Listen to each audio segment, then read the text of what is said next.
خد يا زياد ونقول هارد لك لشاهين ده التحدي الجاي. ازيكم عاملين ايه؟ طبعا غبنا عليكم فتره طويله جدا، بس هقول لكم فيما بعد ان شاء الله الفتره اللي احنا غبناها دي ليه. هي مفاجاه حلوه وهتعجبكم جدا. طيب خلينا بقى في التحدي بتاع النهارده. التحدي النهارده يا جماعه هو اكمل الأغنية بالظبط كده. اكمل الاغنيه ان انا هقف عندها. هما 5 جولات، والخمس جولات يعني ب5000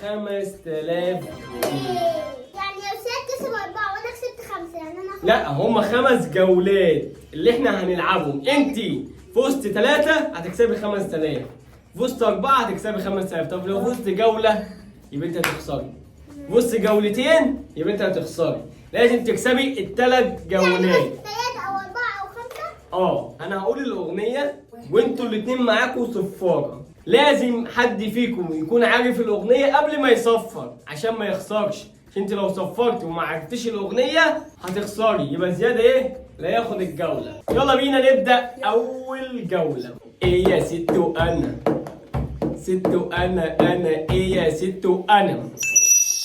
انت اللي صفرت. إيه يا ست وأنا، إيه يا ست وأنا الله قلبي بطعم سكر.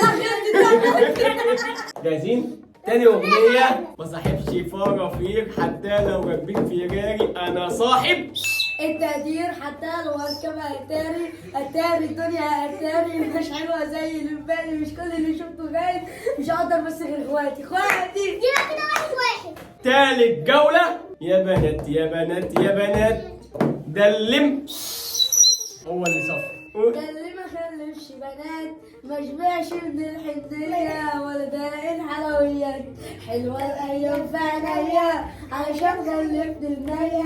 ويا شاف قلبي بس ويا هو. شاف قلبي. قلت لك خلي بالك من صفارتك. الأغنية الرابعة وهي بتقول الغزالة رايقة مناس. الناس الحلوة سايقة يا سيدي يا جمال وماله ضغط كتير عليا، ما تقرب مني حبة أنا لسه شوية حبة، طب وحياة المحبة ما دام بتلبي خلاص خلي. طب يا جماعة كده 3-1. طب أقول لكم على حاجة، استنى. آخر جولة هنعمل امتحان. يبدأ بشاهين. يلا شاهين قولي 1 2 3 لحد 10. 1 2 3 4 5 6 أيوه 7 8 9 10. 1 2 3 4 5 6 7 8 9 10. خد يا زياد ونقول هارد لك لشاهين ده في التحدي الجاي. استنونا في التحديات الجاية.